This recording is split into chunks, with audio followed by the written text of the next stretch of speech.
Hi, welcome to Racehouse with me, Joe Lee. And me, Darren Reeves. Well, we are back after the summer break, and we've really missed F1. You get into a rhythm of watching the races the whole time, talking about the races the whole time, and we've had nothing to do apart from enjoy the beautiful English summer and various festivals and concerts and things. But now we're back to racing. Darren, how excited were you to get back into F1? Well, I have to say, Joe, it's been 3 weeks of I don't know what to do with my life. You know, I didn't realize how much of my life is consumed by Formula One action and news and motorsport in general. I've been out doing lots of go-karting, to be fair, with my son. So I've had my motorsport fix over the last few weeks, but Formula One, there's something special about it. It was so exciting to come into this week and to see Zandvoort back on the TV. Joe, I know we weren't together when I was there back in 2021. I've got the old Max Verstappen cape still there, and so 2021 is a distant memory now. And Max has been so dominant in his home Grand Prix ever since it got back there. He's won 2021, 2022. And he won 2023 in the end, but it was a really chaotic race. I don't know if you remember, there was the weather was all over the shop. So that there was monsoon rain in the first few laps, to then sunshine, then rain, and it was just chaotic. So I was like, are we going to get a similar 2024 Dutch Grand Prix? And the weather has been a bit crazy, but we It did was end up iffy. with. It was, wasn't it? And you could see the clouds coming in at qualifying, but qualifying ended up being dry. But the pit lane was absolutely a deluge of water came down after quali. Yeah, mate. Listen, I have to say I love Zandvoort, and I know I've been there, so it does help your sort of feelings if you feel attached to it. But I think it's unique. The track is unique. The place is unique. The fans are unique. This has to stay on the calendar for years.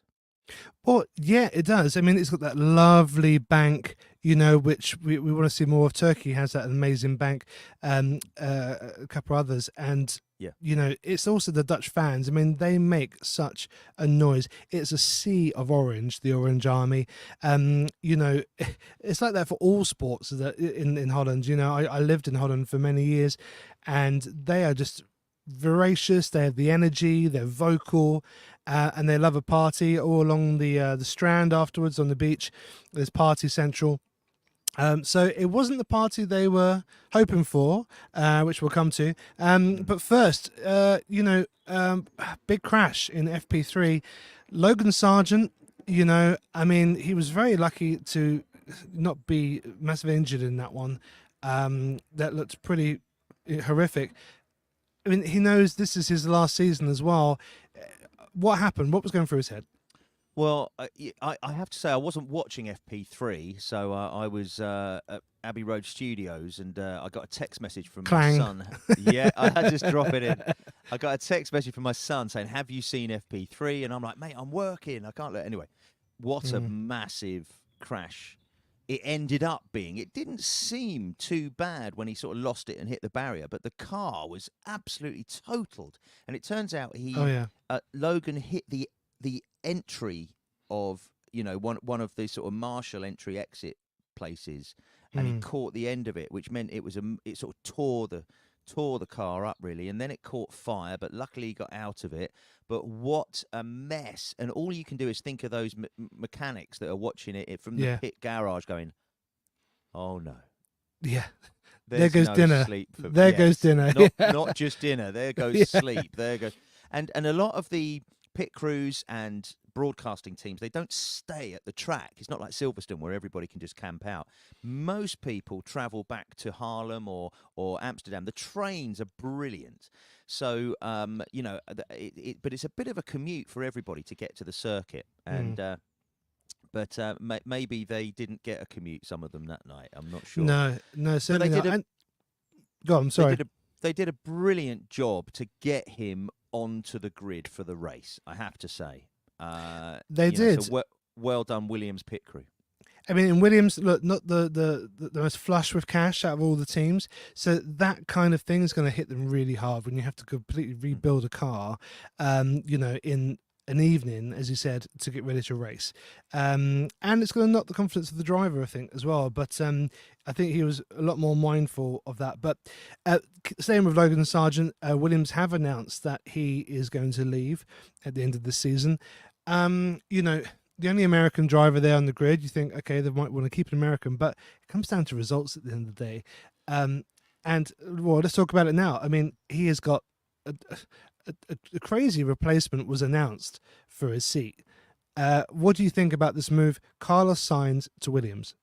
Well, I've got to be honest with you.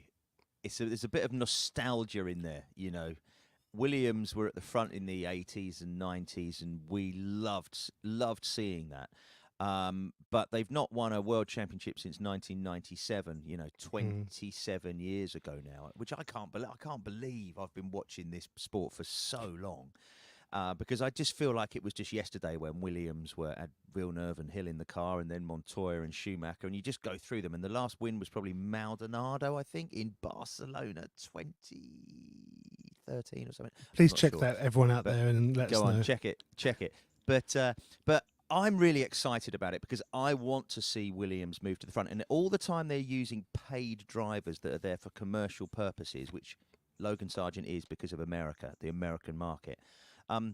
All this money that it costs to rebuild that car and all these crashes that Logan had, they come from the cost cap. So they cannot spend Mm. this money on developing the car for this year and developing, obviously, for next year and moving into 26. All the time they're spending it on crashes. Mm. Mate, I'm going to put a little prediction out there. It's Oh, Monday morning, 10:30. We had the race yesterday. We might not see Logan Sargent in that car this weekend in Monza. I'm just putting it out there. right. What, as punishment? I Or think I think he's just costing them so much money. What was the point in it all? He ended up 16th. What, honestly? What are they doing? Just let's get a driver in there that's going to drive it around. But is it the driver that's going to make the difference? I mean, look, Carlos Sainz, we were tipping him to go to Aston Martin. I mean, Mhm. there was a vague possibility, a long shot he could go to Mercedes. But, we thought, oh, maybe Aston Martin, maybe Alpine. He's gone to Williams, which is, the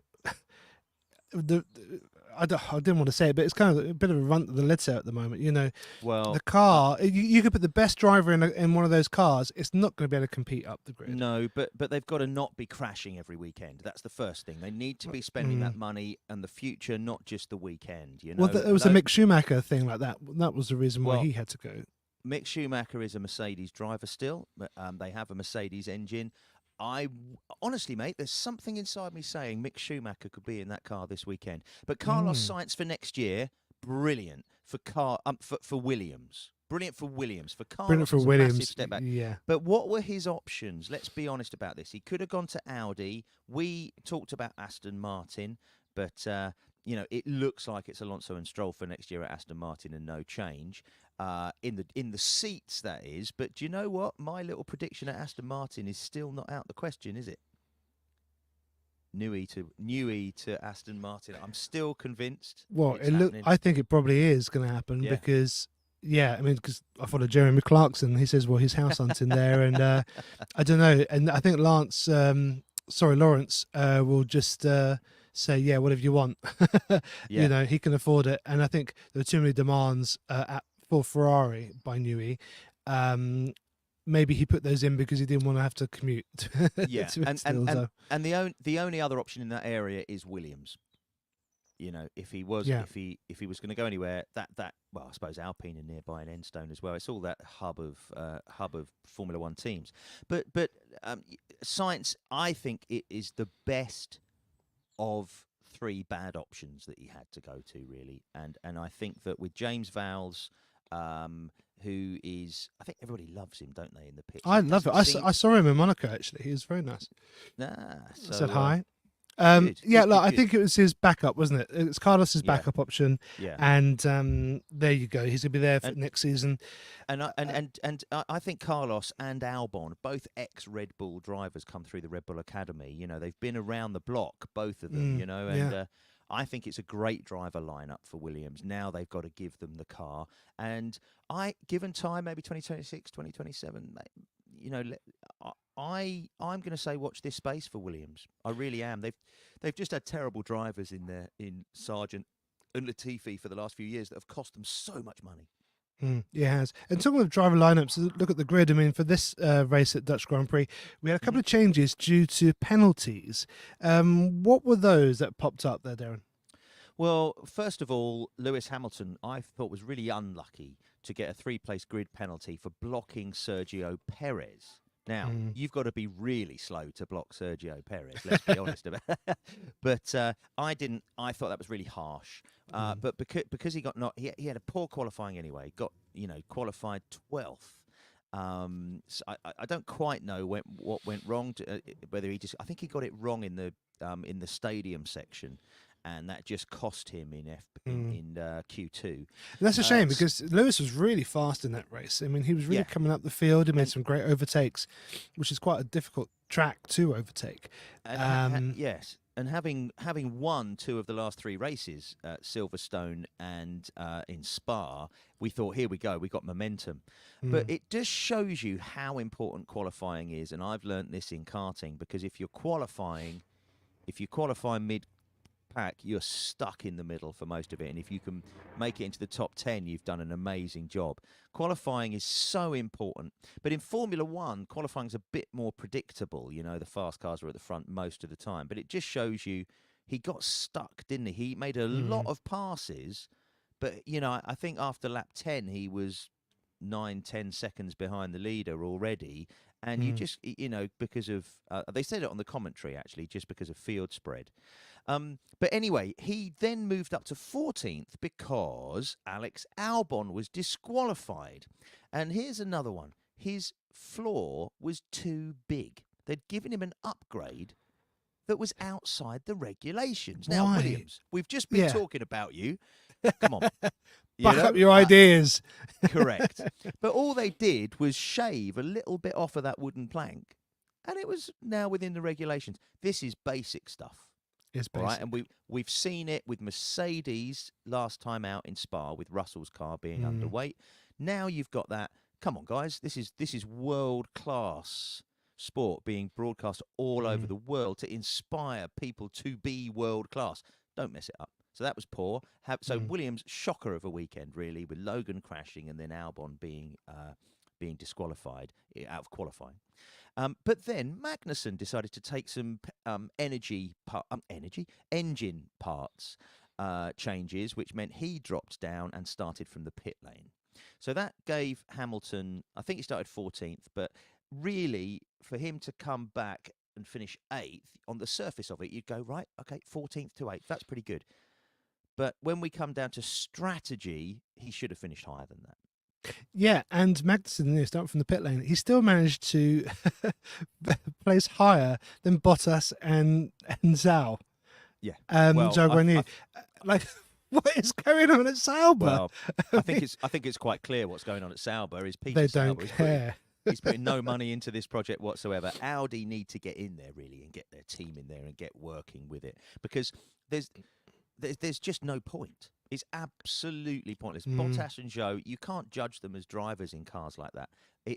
They look. I've got to be honest. When I first saw that green, I thought, "Oh, that looks good." Well, I'm sorry, but they're just ridiculous. Everything about them is ridiculous now. it is ridiculous. And Yeah, the leagues behind yeah, anyone. correct. So yeah, there we go. But on the other end of the scale, McLaren. Well, Let's talk about McLaren. well, I Joe. mean, Being impartial here. Look at you. yeah, we're so And impartial. for those who don't know, Joe is a massive McLaren fan. I warmed to McLaren when David Coulthard started driving for them, and then obviously Lewis Hamilton. But I was a proper Williams and Ferrari fan, I suppose, because of Nigel Mansell in the 90s. Yeah. But McLaren, we have seen, I think, in the last 15 months, so since Austria 2023, when they bought in an upgrade which just catapulted them, we have seen this gradual progression of brilliance from Unbelievable. McLaren. And the upgrade that they've bought this weekend as well, I don't even know what the upgrade is. I don't even I'm know not if they sure. know what the upgrade is, but they've bought No. one.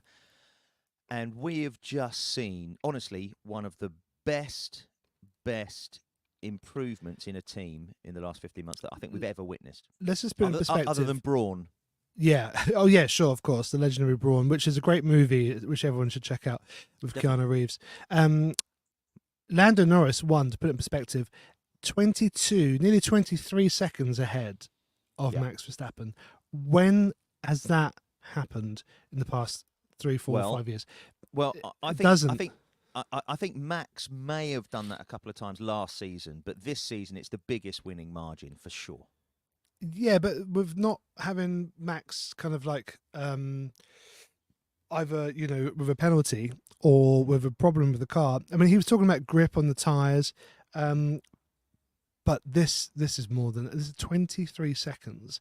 Yeah. It was unbelievable. And Lando didn't get a great start. His launch was terrible. Really, he nearly was in third place there because all the cars were right behind him, but he came up to the corner a bit sooner than them. But you're thinking, okay, there isn't that pace there.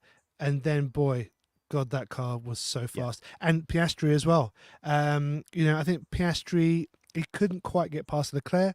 And so it's good driving by Charles, and it well deserved P3, I think. But yeah, Lando was just, and he got the fastest lap on the last lap On the on his old last lap, tires. on the hard tyres as well, to Yeah. add to it, on what should be Pirelli's slowest tyre of the weekend. He What is that just about? he showed he knew, and I think he knew at the beginning he didn't need to go into that corner first. If it was Piastri second passing him, I think we'd have had a different story like we had in Hungary, which I'm still a little bit annoyed about myself, if I'm honest. Yeah, me too. I get it. I get both sides of it. But Lando was in a league of his own. McLaren are in a league of their own now. I think honestly the Constructors' Championship, by looking at for Red Bull's trajectory and McLaren's trajectory, it's absolutely opposites. Red Bull don't know how to develop that car. Red Bull have not been put under pressure now since 2021. They've not needed to develop a car. They just drive it around. And when you're driving at the front, you're not putting pressure on it. You're just driving around. And we've seen Max drive around for 2.5 seasons without any challenge. The challenge Max gave Lewis in 2021, which obviously we have opinions on, but both of them had brilliant cars in the Mercedes and Red Bull, and both brilliant drivers, and it was a phenomenal season. But Well, since maybe. then, Yeah, well, since then nothing, and maybe nothing. it's because Newey, is he keeping his secrets? Is he Well, keeping his ideas for his next engagement? I, Maybe I that's the think that reason. I think it's a combination of many things. Newey's leaving for a reason. There's been chaos with Christian Horner. There's been Yeah, chaos with Helmut Marko. There's been chaos with Jos Verstappen having an opinion, of which uncertainty he's with Sergio.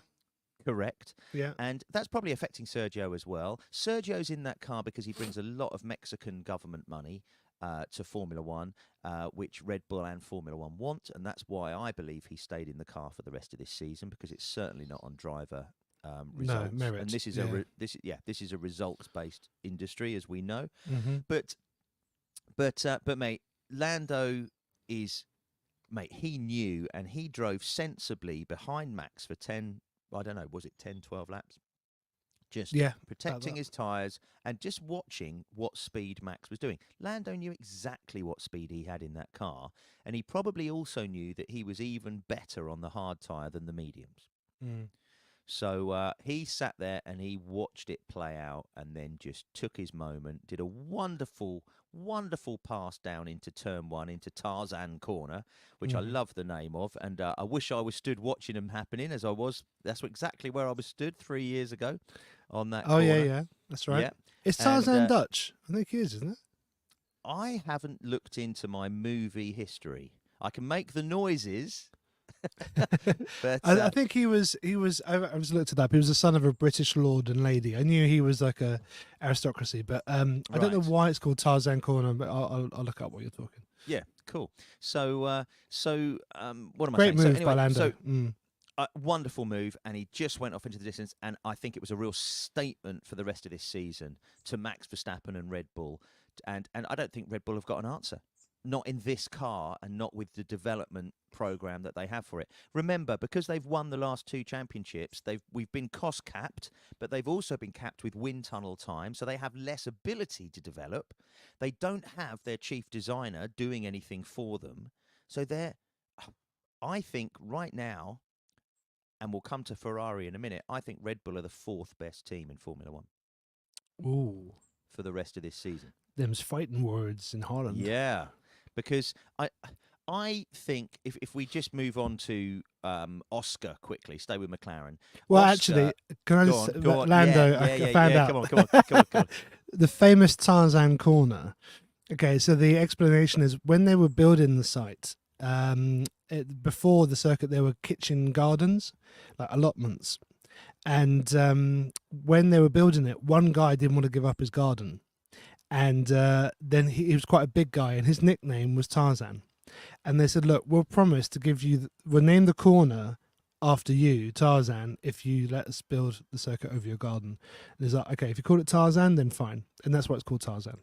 That's ridiculous. Did he swing through his run of beans or something like that? Is that what it was? I don't know, but maybe Phil Collins did the soundtrack.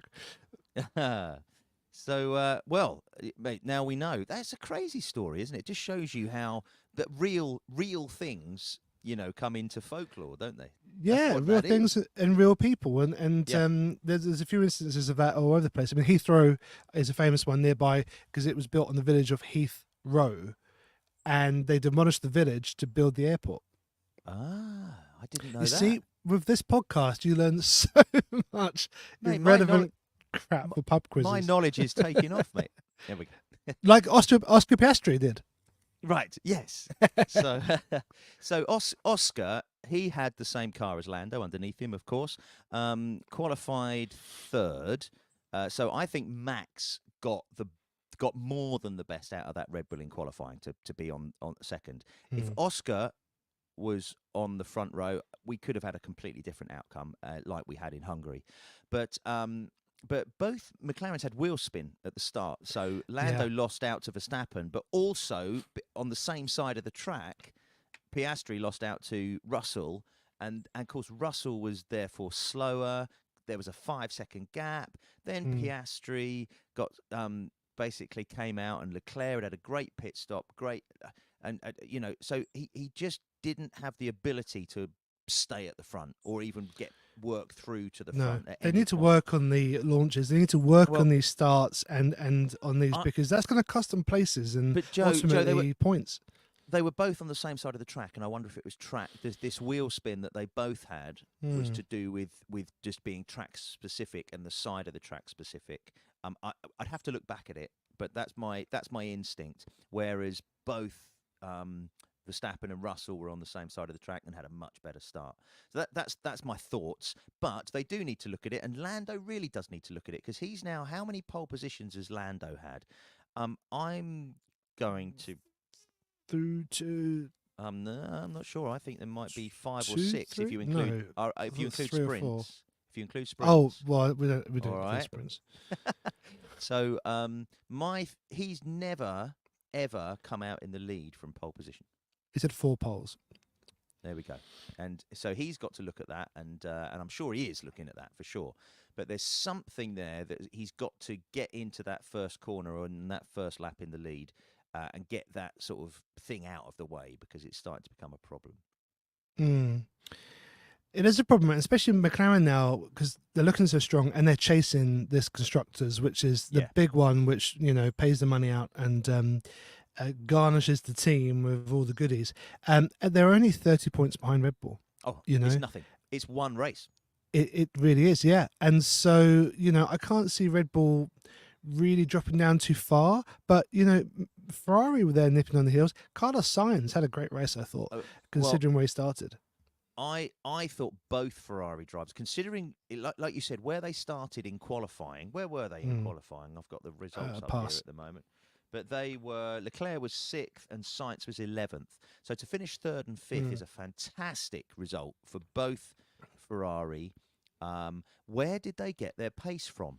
I've got to be honest, they've just got a great driver lineup. McLaren have got a great driver lineup. And Red Bull have got one car. And Perez, his result, finishing 6th. 6. Yeah. Starting 5th, finishing 6th, I think. Yeah, starting 5th, finishing 6th. His result is inflated because of Mercedes' strategy dropped them back behind him to 7th and 8th because they did another pit stop, but never ever had the speed on those soft tyres to be able to catch people up the way they thought they would. The tyre delta this weekend I felt was quite interesting because the softs went much longer than everybody predicted, those that were on softs at the start, like Hamilton. The degradation on the mediums was, not as much as everybody thought, and I think they could have gone longer on them as well. But they had their strategy to go onto the hards. I think, and of course, I think if somebody pitted on lap 1 and went onto the hards, they would have been able to finish the race. And there's now something in my head to say that Albon did that last year or the year before, and I don't know. I'd have to look back, but but there's something in my head. There's something about the degradation on that track is way less than any of those teams predicted, and the difference between the tyres was just not much. So I think Pirelli need to look at it, and if they, for example, if they went C2, C3, C4, they need to spread that out. We need to see the C1s and the C5s on this circuit next season and have a bigger tyre spread because there just wasn't enough difference, was there, between the tyres this weekend? From what I could tell. And hence why Mercedes took the risk to go onto the softs to then try and pass Perez and Sainz, but they didn't get close to them. And as we've discussed, for Lando to then get the fastest lap on the hard tyres on the last lap, it just shows you how good that car is. That is even taking it another level to what we were thinking before the last lap. Here's a question for you. How fast, right, was Lando's fastest lap? I'll tell you what it was. It was a 13.8. So actually, you've answered your own question. So I have. But why am I here? No, because the next question is, what was Max Verstappen's fastest lap of the race? So it was 1:13 for Lando. 1:13.8 for Lando. I'm going to go with 1:18. No, it was nowhere close. It was a 1:14.7, but it was 1 second slower. He is Max's fastest lap of the whole race. Hold on, I was thinking, it must be like 4 seconds slow because how did he build a 23-second gap? 72 laps, and he got the lead on lap 16, I think. All right, okay. So 72, 60, so 56 laps. All right, 20-second gap is like, yeah, but only from lap 12. Yeah. So you've still got 60 laps. laps. Yeah, 60 laps. So half a second a lap, that's 30 seconds, isn't it? That's how he did it. It's just half a second a lap. But when you look at the actual fastest lap of each car, McLaren are a second faster than Red Bull in race trim. In qualifying trim, they were 0.3 of a second, but it's a really short lap compared to other tracks. That's why you got 72. Yeah. All right. So I think this McLaren is unbelievable now. So I can't wait for next weekend, mate. I can't wait for Monza. But there's a couple of other drivers that I want to shout out about, Joe. You probably know though. Pierre Gasly in 9th. How did you feel he did? I mean, I'm just so not excited by Alpine. I mean, whatsoever. I honestly don't care. I mean, I think there's a new driver coming in, isn't there? To Alpine? Mm-hmm. Yes, there is, mate. He is Jack Doohan. Mick Doohan, the Australian biker from the 80s and 90s. It's his son, Jack. I got to meet Jack, actually. He was doing a Q&A in Paddock Club in Spain 2022, and I was stood there having a little chat with him and Sam Power. Remember him? So two Australians Yep. chatting, and I was there holding the mic for them. The boys said, "Can you do this while we run off to another stage?" So I got to chat to him. Really, really nice guy, and I liked him. And so when I heard the news that he was up for the Alpine drive, I was like, "Yes, come on, let's get him in." And you know what I like, what I want to see rookies in teams rather than people like Ocon just wasting time. So Mm. I'm really, really pleased that Jack has got a Formula One drive. Let's So see. Go yeah, on. let's say Alpine's in a bit of flux though, isn't it? I mean, Yeah. is he going to get lost in this? I mean, you've got the new team principal, Ollie Oakes. Well, Well, I've, okay. Oh, uh, and I was no. about to say the Briatore word, but okay, go on. Well, first of all, Briatore is heavily involved now as advisor to the team, and they've got rid of Bruno Famin, which I think is a good thing. Yeah. I loved Otmar Southnar and your mate Joe, My mate and Otmar, yeah. exactly. But Call me bringing Otmar. in, bringing Ollie Oakes into this, who has run a Formula 2 team.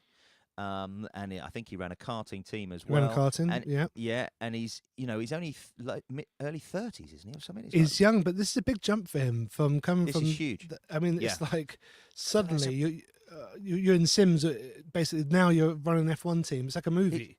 Yeah, but this is brilliant for Formula One to have a young chap in there running a team who's the same age as a lot of the drivers or even younger. Mm. I'm really interested to see how he gets on. Everybody seems to love him. They think he's a great guy. He's got a lot to learn very quickly. Who better to learn it from? Flavio Briatore. Let's hope he doesn't learn too much. Oh, yeah. Well, we can love Flavio and we can hate him. For me, what Flavio brought to Formula One in the 90s was flamboyance and rock star style stuff and party king, a little bit between Flavio and Eddie Jordan, that Formula One was great, great fun. Flavio knew nothing about Formula One. He'd come from a clothes company, Benetton. Benetton, yeah. Yeah.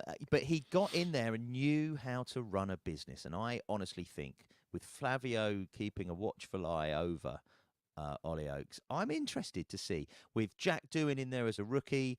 And I think that Alpine have improved since the start of the season. I know we've talked about Sauber going backwards and Williams not really getting on, but I think Well, and Gasly, Ocon was like, basically trying to sabotage his own teammate numerous Yeah, times. And Ocon's correct. off, isn't he? He's Well, going to Haas. he with is going to Silverstone. Haas. Exactly that. So he's going to Haas with Ollie Behrman.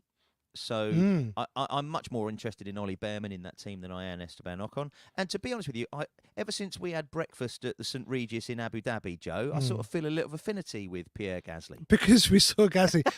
We saw his girlfriend. Correct. And then we finally saw Gasly. Yeah, I think they've got a lot of work to do. Interesting, though, that they're in Enstone, which is, down the road from Diddley Squat. I was about to say Diddley Squat has got nothing to do with this, but from Silverstone, there is a possibility that Newey might be interested in that if he's given free reign. Well, It's a challenge, yeah, similar challenge to Aston Martin.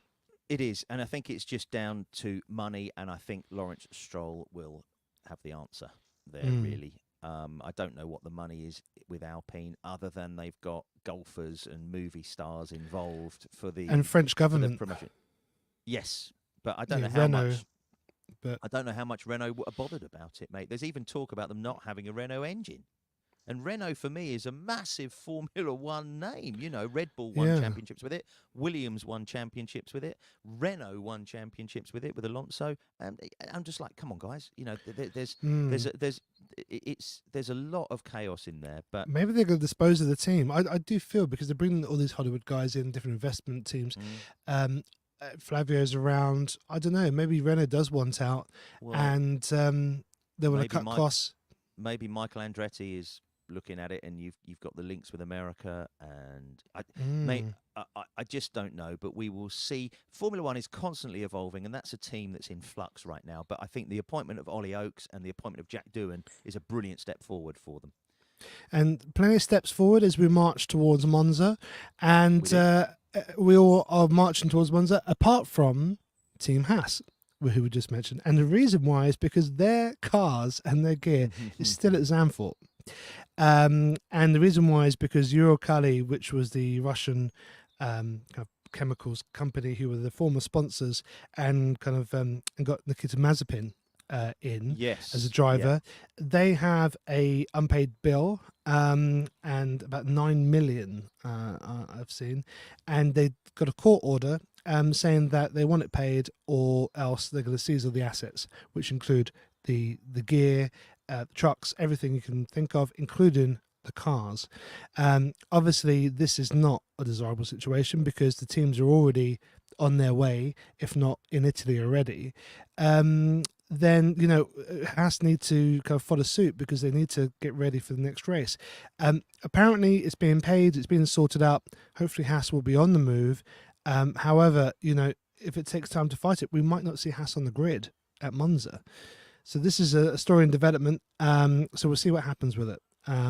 But I think the big ones are that, going into the next race with the dominance of McLaren, let's see if they can keep this up now, this momentum for this second half of the season, all the way to Abu Dhabi. We could see a McLaren Constructors win, and we could see, you never know, you could see Lando on top of that podium in the Drivers' Championship. Well, we just don't know where where we're going, but we have a good idea now. It's exciting. I think we land. I can't wait. But anything can happen, and Joe, 24 hours, 48 hours in Formula One is a massive time period. So I do hope Haas get everything sorted out. There seems to me to be a bit of politics in here because is that company Russian? Is it owned by Mazepin's dad?